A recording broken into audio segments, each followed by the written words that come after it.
বিসমিল্লাহির রহমানির রহিম। প্রিয় শিক্ষার্থীরা, আশা করি ভালো আছো। আজকে আমি তোমাদের জন্য নিয়ে এসেছি কমপ্লেক্স অ্যানালাইসিস চ্যাপ্টার 3-র উপপাদ্য 3।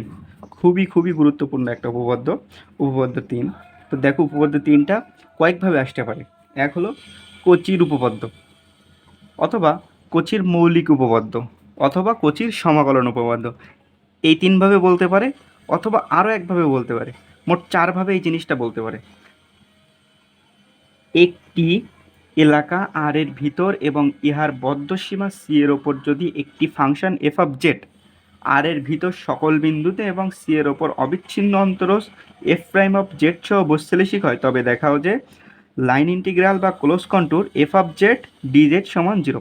এটাকে বলে লাইন ইন্টিগ্রাল বা ক্লোজ কন্টুর। যে কোনো একটা ভাবে বলতে পারো। তো দেখো, এটা আমি একটু ব্যাখ্যা করি। টোটাল কাজটা হবে কোথায়? আর এর ভিতর একটা এলাকা, আর এই আর এর ভিতর এই কাজটা হবে। এই আর এর ভিতর একটা বদ্ধসীমা ধরে নিলাম সি। আর এর ভিতর একটা বদ্ধসীমা ধরে নিলাম সি। এই সি এর ওপর একটা ফাংশন, এইটা নিয়েই মেন কাজ। এই সি এর ওপর একটা ফাংশন, এই ফাংশনটা বৈশ্লেষিকের অপর কথা কিন্তু অন্তরীকরণযোগ্য। বৈশ্লেষিক মানে অন্তরীকরণযোগ্য। এই যে সি এর ওপর যে ফাংশন, এই এফ অফ জেড, এইটা অন্তরীকরণযোগ্য হবে কোথায়? আর এর ভিতর সকল বিন্দুতে। এই যে আর, এই আর এর ভিতর সকল বিন্দুতে, এবং এই যে সি, এই সি এর ওপর একটা অবিচ্ছিন্ন অন্তরজ আছে এফ প্রাইম অফ জেড।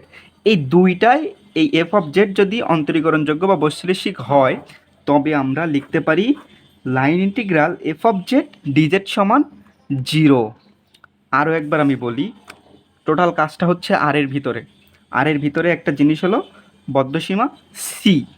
এই সি এর ওপর একটা ফাংশন এফ অফ জেড। এই ফাংশনটা বৈশ্লেষিক বা অন্তরীকরণযোগ্য হবে কোথায় কোথায়?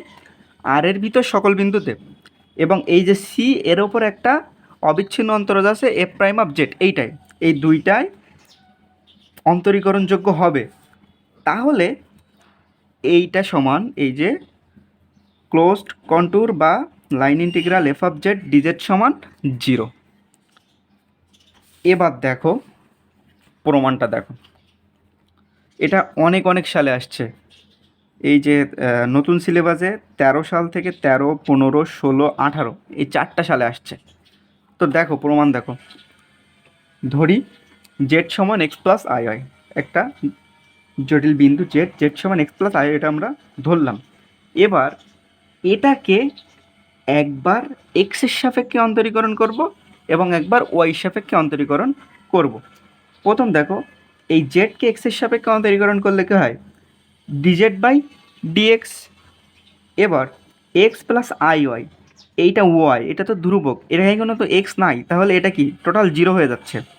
এক্সকে এক্সের সাপেক্ষে অন্তরীকরণ করলে হয় কি? 1, কারণ N x to the power N minus 1, x 1 minus 1 মানে 0 হয়ে যাচ্ছে। এই দেখো, এন এক্স টু দি পাওয়ার মানে এক্সকে করলে ডি এক্স, এর মাথায় কি 1 মানে কি অন এক্স 1 মাইনাস 1 মানে 0, অন এক্স 0 মানে 1 ইন্টু অন সমান অন। আচ্ছা, তাহলে ডিজেড বাই ডিএক্স সমান 1 পাচ্ছি। এবার এটাকে এবার ওয়াই সাপেক্ষে অন্তরীকরণ করব। তাহলে ওয়াই সাপেক্ষে জেডকে অন্তরীকরণ করলে ডিজেড বাই ডিওয়াই। এবার এইখানে ওয়াই, তাহলে এখানে তো এক্সের সাথে ওয়াই নাই, তাহলে এটা কি 0 হয়ে যাচ্ছে। এটার সাথে এটা ওয়াই আছে, তাহলে শুধু ওয়াই আছে, তাহলে আইকে আগে রাখলাম, আই ধ্রুবক। ওয়াই কে ওয়াই সাপেক্ষে করলে হয় অন, তাহলে শুধু থাকতেছে 1 ইন্টু আই সমান আই। তাহলে ডিজেড বাই ডিএক্স সমান 1 পাইলাম এবং ডিজেড বাই ডিওয়াই সমান আই পাইলাম। এখানে কিন্তু আরও একভাবে আমি বলে দেই, এইটাকে যদি এই ডিজেড বাই ডিওয়াই যদি অন হয়, তাহলে ডিওয়াই বাই ডিজেড সমান কী হবে? 1 বাই আই। এটা কাজে লাগবে একটু পরে। ডিজেড বাই ডিওয়াই যদি আই হয়, তাহলে ডিওয়াই বাই ডিজেড সমান 1 বাই আই। এবার দেখো দেওয়া আছে এফ অফ জেড বৈশ্লেষিক এবং এফ প্রাইম অফ জেড অবিচ্ছিন্ন। এই দুটো তো আমরা পাইছি, যে এই যে সি এর ওপর একটা অবিচ্ছিন্ন অন্তরজ এফ প্রাইম অফ জেড আর এফ অফ জেড বৈশ্লেষিক, এই দুইটাই। এখন আমরা এই যে এফ অফ জেডকে জেডের সাপেক্ষে অন্তরীকরণ, এই যে বৈশ্লেষিক মানে কি, এটা একটা অন্তরীকরণযোগ্য ফাংশন। আমি বলছি বৈশ্লেষিক মানে একটা অন্তরীকরণযোগ্য। তাহলে এফ অফ জেড, এটাকে ডি ডিজেড জেডের সাপেক্ষে অন্তরীকরণ করলাম, D DZ F of Z function সমান, এই যে আমরা আগেও বলে আসছি, চ্যাপ্টার টুতে যদি তোমরা খেয়াল করো তাহলে দেখবে আমি বলছি যে জটিল বিন্দু জেড সমান এক্স প্লাস আই ওয়াই, আর জটিল ফাংশন এফ অফ জেড সমান আমরা ধরি কি ইউ প্লাস আই ভি। সচরাচর আমরা এটা ধরি জটিল বিন্দু জেড সমান এক্স প্লাস আই এবং জটিল ফাংশন এফ অফ জেড সমান ইউ প্লাস আই ভি। তাহলে D D Z F of Z, এই এফ অফ জেড সমান আমরা কী ধরতে পারি ইউ প্লাস আই ভি। এই যেখানে এফ অফ জেড প্লাস সমান ইউ প্লাস আই ভি, এইটা এক্সেরও ফাংশন ওয়াইয়েরও ফাংশন, এই ইউটা এক্সেরও ফাংশন ওয়াইয়েরও ফাংশন, এই ভিটাও এক্সের ফাংশন এবং ওয়াইয়ের ফাংশন।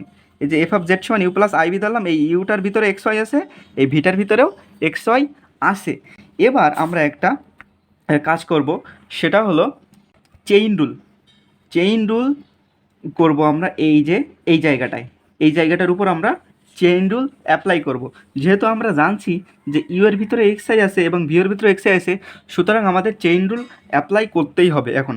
তাহলে চেইন রুলটা কি, এবার একটা জিনিস দেখো, চেইন রুলটা হলো জাস্ট শুধু এই মানগুলো পরিবর্তন করে দেবো, কিন্তু এটা সেম থাকবে। দেখো কেমন, আমি এখানে কিন্তু রাখবো d digit of u plus i v, এখানে থাকবে কিন্তু সেটা একটা অন্যভাবে থাকবে। এই যে প্রথমে আমি লিখলাম ডি, এই ডেল বাই ডেল এক্স, এখানে ডেল কিন্তু সব del by del x u plus i v এটা লিখলাম। তাহলে এখানে আমার আছে ডেল বাই ডেল জেড, তাহলে এখানে আমার অবশ্যই ডেল বাই ডেল জেডে রূপান্তর করতেই হবে। তাহলে তখন আমরা কী করবো, নিচে একটা এক্স নিয়ে ফেলছি, ওপরেরটা ঠিক আছে, ডেল ঠিক আছে, নিচে আমার জেডটা নিয়ে আসতে হবে। তাহলে আমি ওপরেরটা যদি ডেল এক্স নিয়ে আসি এবং নিচে যদি ডেল জেড নিয়ে আসি, তাহলে এই ডেল এক্স আর এই ডেল এক্স কেটে গেল, তাহলে থাকতেছে কি del by del z u plus i v. আমি কিন্তু কিছুই করি নাই, এই লাইনে আবার চলে গেলাম। এবার দেখো এক্সের সাপেক্ষে হয়ে গেল, কারণ ইউ এর ভিতরে এক্সও আছে, ভিও আছে, এই ওয়াইও আছে। এবার ওয়াইয়ের সাপেক্ষে করব, ডেল ডেল ওয়াই করলাম, এখানে ভালো করে খেয়াল করো ডেল ডেল এক্স, এইখানে এবার ডেল ডেল ওয়াইয়ের সাপেক্ষে করব। তাহলে ইউ প্লাস আইভি লিখলাম, তাহলে এই নিচে তো আমার ডেল জেড নিয়ে আসতে হবে, তাহলে ওপরে আরেকটা ডেল ওয়াই গুণ করে দিলাম, তাহলে এই ডেল ওয়াই কেটে গেল, আর নিচে আবার কি থাকতেছে ডেল জেড থেকে যাচ্ছে। আশা করি জিনিসটা বুঝতে পারছো। একবার এক্সের সাপেক্ষে একবার ওয়াইয়ের সাপেক্ষে করতে হবে চেইন রুলটা। এবার দেখো পরবর্তী লাইনে এই যে ডেল ডেল এক্সের সাথে সাপেক্ষে ইউ প্লাস আইভিকে অন্তরীকরণ করতে হবে। তাহলে প্রথম এই যে ডেল ডেল এক্সের সাপেক্ষে এই এক্সের সাপেক্ষে ইউকে প্রথম অন্তরীকরণ করলে কি হয় del u by del x plus এই আই থেকে গেল, ডেল ডেল এক্সের সাথে কি ভিকে করলে কি হয় del v by del x. এই যে del x by del z, এই যে del x by del z, এই যে এইখানে আমরা দেখছিলাম কি del z by del x, তাহলে এটাকে আমি উল্টাই দিলাম, তাহলে এই এক্সটা উপরে দিয়ে দিলাম, তাহলে কি হয় del x by del z, এখানে ওয়ান আছে, ওয়ানকে উল্টালে তো ওয়ানই হয়, তাহলে এই del x by del z সমান আমরা কী লিখতে পারি অন লিখতে পারি, সমান ডেল ডেল ওয়ের সাথে এই ইউ প্লাস আইভিকে অন্তরীকরণ করতে হবে। তাহলে ডেলের সাপেক্ষে ডেল ডেল ওয়ের সাপেক্ষে ইউকে করলে কী হয় del u by del y plus এই আই থেকে গেল, ডেল ওয়ের সাপেক্ষে ভিকে করলে কী হয় del v by del y. এই যে del y by del z আমি এখানে লিখে দিয়েছিলাম আগে, del y by del z সমান কি ওয়ান বাই আই, তাহলে del y by del z সমান আমরা কী লিখতে পারি ওয়ান বাই আই। এবার দেখো del u by del x plus i del v by del x, এই একের সাথে এটা গুণ করে দিলে এই যেটা আছে এইটাই তো থাকবে, সমান ওয়ান বাই আই। কীভাবে লিখলাম দেখো, এই যে ওয়ান বাই আই, এই যে ওয়ান বাই আইটা আছে, এই ওয়ান বাই আইটা এটার সাথে একবার গুণ, ওয়ান বাই আইটা এটার সাথেও একবার গুণ, যেহেতু এটার সাথে এই টোটালটার সাথে ওয়ান বাই আই গুণ আকারে আছে, তাহলে ওয়ান বাই আই প্রথম ডেল ইউ বাই ডেল ওয়াইয়ের সাথে গুণ করে দিলাম del u by del y plus one by i del v by del ওয়াইয়ের সাথে গুণ করে দিলাম, এখানে আই আছে আর এখানে আবার ওয়ান বাই আই আছে, তাহলে আই আর ওয়ান বাই আই কাটাকাটি করে গেল, উপর নিচে কাটাকাটি গেল, তাহলে আইটা ভ্যানিশ হয়ে গেল, শুধু থাকে কি del v by del Y.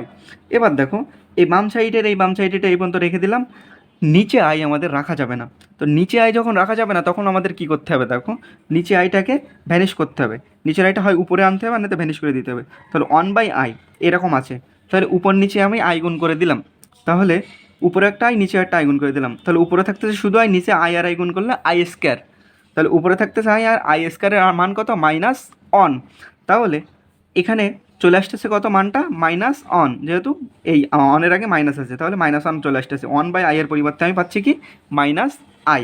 তাহলে 1/i এর পরিবর্তে লিখলাম -i del u by del y plus del v by del y. বাস্তব এবং কাল্পনিক অংশ সমীকৃত করব। এই যে এইটা থেকে বাস্তব এবং কাল্পনিক অংশ সমীকৃত করব। এই যে বাস্তব অংশ কি del u by del x আর del v by del y, আর কাল্পনিক অংশ কি del v by del x আর এই মাইনাস আই এর আগে কি আছে একটা মাইনাস আছে, minus del u by del y. সেটা তাহলে বাস্তব এবং কাল্পনিক অংশ আমি সমীকৃত করলাম del u by del x plus del v by del y. আর এই যে এটার আগে মাইনাস ছিল minus del u by del y সমান del v by del x ছিল, কিন্তু আমি এইটাকে এই যে এই মাইনাসটা এইটার আগে দিব, এই জন্য মাইনাস গুণ করে দিলাম, এইটা মাইনাস গুণ করে দিলে প্লাস হয়ে গেল, এখানে একটা মাইনাস আর চলে আসলো, তাহলে del v by minus del v by del x. তাহলে এটাকে 1 নাম্বার দিলাম এবং এটাকে 2 নাম্বার দিলাম। এইবার এই দুটা কি কচি রিমান সমীকরণ কি সিদ্ধ করতেছে, মানে এটা দুটি কি কচি রিমান সমীকরণ। তাহলে এই কচি রিমান সমীকরণ যদি হয় তাহলে আর এর ভিতর এবং সি এর ওপর এটা অবিচ্ছিন্ন। এবার দেখো আমাদের বামপক্ষে কী ছিল, line integral F of Z DZ. তাহলে এই বামপক্ষটা লিখলাম, তাহলে এইটা সমান আমরা কী লিখতে পারি, এই যে লাইন ইন্টিগ্রাল ছি এটা থাকলো, এফ অফ জেড সমান আমরা কী ধরছি ইউ প্লাস আইভি, আর ডিজেড সমান আমরা কী জানি, ডিজেড সমান ডিএক্স প্লাস আই ডিআই, কারণ এই ডিজেডটা কীভাবে আসছে, জেড সমান এক্স প্লাস আই ওয়াই, শসা চলকের সাপেক্ষে অন্তর্গ্রহণ করলে কী হয়, এখানে ডিজেড আর এক্সের সাপেক্ষে করলে কী হয় D X plus I D Y. তাহলে ডিজেড সমান আমরা কী লিখতে পারি D X plus I D I, F of Z সমান ইউ প্লাস আই ভি। এবার দেখো এই যে এটা থেকে গেল, ইউ একবার এটার সাপেক্ষে এটার সাথে গুণ হবে, আই ভি একবার এটার সাথে গুণ হবে। প্রথম ইউ এটার সাথে গুণ হলো ইউ ডিএক্স প্লাস এই যে আই ডিওয়াই আর ইউ, তাহলে আই ইউ ডিওয়াই প্লাস এই প্লাস আই ভি এই ডিএক্সের সাথে গুণ হবে, তাহলে কি আই ভি ডিএক্স প্লাস এই আই ভি আই ডিওয়াই এর সাথে একবার গুণ হবে, তাহলে আই আর আই কী হয়ে যাচ্ছে আই স্কোয়ার মানে কী হয়ে যাচ্ছে minus on v d y. এবার দেখো ইউ ডিএক্স আর এই ভি ডি ওয়াই মানে যেটার সাথে আই নাই সেটাকে আমরা একসাথে করলাম u d x minus v d y, আর যেটার সাথে আই আছে সেটা আলাদা করলাম i u d y i v d x একসাথে করলাম, করে আলাদা করে দিলাম, মানে প্রত্যেকটার সাথেই কিন্তু এই যে লাইন ইন্টিগ্রাল চলে যাবে। তাহলে এই যে প্লাস আই এই যে এই দুইটা থেকে কি কমন নিলাম আই কমন নিলাম, আর তাহলে থাকতেছে কি v d x plus u d y. এইখানে এই যে এক্সটা আগে নিয়ে আসবো এবং ওয়াইটা পরে লিখবো, কারণ আমরা এখানে গ্রিনের উপপাদ্য ইউজ করব, সেজন্য আমার এক্সটা আগে নিয়ে আসতে হবে ওয়াইটা পরে নিয়ে আসতে হবে। যেহেতু সামনে পরে নিলে যেহেতু প্লাস আছে সামনে এই মাঝখানে সামনে পরে নিলে কোনো সমস্যা হয় না, বাট আমরা আমাদের সুবিধার্থে এক্সটা আগে নিয়ে আসবো v d x plus i d y. এইখানে কিন্তু এই যে এইটা একসাথে এবং এইটা একসাথে, তাহলে এই সবার সাথে কিন্তু এই যে লাইন ইন্টিগ্রাল আছে, এই জন্য কিন্তু এখানে লাইন ইন্টিগ্রালটা নিলাম i v d x plus u d Y.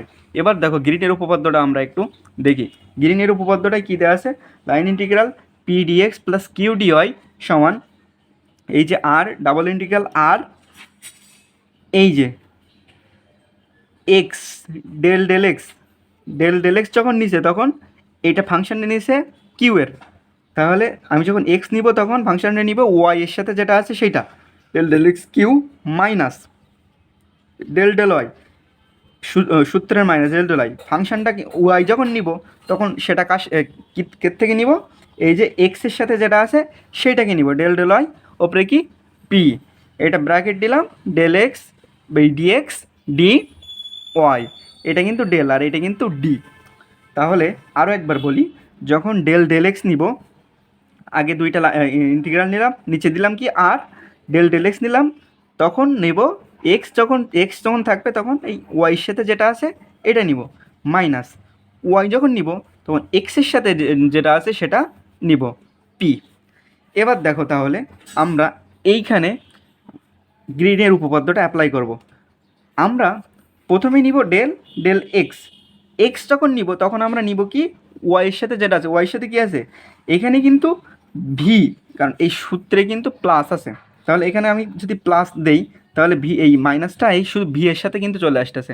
তাহলে এক্স যখন নিলাম তখন কি ওয়াইয়ের সাথে যেটা আছে ওইটা নিলাম, ওয়াইয়ের সাথে কী আছে মাইনাস ভি সূত্রের মাইনাস, এই যে এটা কিন্তু সূত্রের মাইনাস ওয়াই নিব ডেল ওয়াই তখন নিব কোনটা নিব, এক্সের সাথে যেটা আছে, এক্সের সাথে কি আছে, ওয়াই আছে, তাহলে ডেল ডেল ওয়াই আর ওপরে কি ওয়াই, সূত্রে ডিএক্স ডিওয়াই প্লাস আই, এটার পরিবর্তে কি ডাবল ইন্টিগ্রাল আর, এই যে এটা দেখো যখন ডেল ডেল এক্স তখন নিব কি ওয়াইয়ের সাথে যেটা আছে সেটা, ওয়াইয়ের সাথে কি আছে ইউ আছে, তাহলে ডেল ডেল এক্সের সাথে ইউ নিলাম, সূত্রের মাইনাস ডেল ডেল ওয়াই, এক্সের সাথে কি আছে ভি, ওয়াই যখন নিচ্ছি তখন এক্সের সাথে যেটা আছে সেটা নেব ভি, সূত্রের ডিএক্স ডি ওয়াই। আশা করি জিনিসটা বুঝতে পারছো। এবার দেখো এই লাইনের পরে এই লাইন, এটা হলো নোট, ডাবল ইন্টিগ্রাল আর, এই যে ভি আগে যে মাইনাস, এটা সামনে নিয়ে আসলাম, তাহলে কি হয় minus d v by del x, এই যে minus del u by del y, এইটা এই যে del u by del y, এইটা সমান আমরা কি লিখতে পারি, এই যে এইখানে del u by del y সমান আমরা কি লিখতে পারি minus del v by del x, তাহলে এই আগে আছে, এই দেখো আগে আছে মাইনাস, আর এইটার পরিবর্তে লিখবো minus del v by del x, তাহলে মাইনাসে মাইনাসে হয়ে গেল plus del v by del x d x d y plus i double integral, এই যে দেখো del u by del x, del u by del এক্সের পরিবর্তে আমরা কি লিখতে পারি, ডেল ইউ বাই ডেল এক্সের পরিবর্তে আমরা লিখতে পারি del v by del y, এই যে del v by del y, এই মাইনাস ডিভি বাই ডিআই থেকে গেল, ডিভি বাই ডেল ওয়াই থেকে গেল। এবার দেখো minus del v by del x plus del v by del x zero হয়ে গেল, এটা সমান জিরো, আর এইখানেও দেখো minus del v by del y minus del v by del y, এটা সমান কি জিরো হয়ে গেল, তাহলে এটা সমান যদি জিরো হয় তাহলে এই টোটাল সবগুলো জিরো, আর এটা সমানও জিরো হয় তাহলে এই টোটাল সবগুলো জিরো, এজন্য কি লিখলাম এটা সমান এই জিরো, আর এই আই এটা সমান ফুল জিরো, তাহলে জিরো প্লাস জিরো হয় সমান কি জিরো। অতএব আমাদের বামপক্ষে কী লিখছিলাম আমরা, বামপক্ষে লিখছিলাম এই যে এইটা line integral F of Z DZ সমান, তাহলে আমরা কি পাইলাম জিরো, অতএব আমাদের প্রমাণ হয়ে গেল। আশা করি বুঝতে পারছো, সকলকে ধন্যবাদ।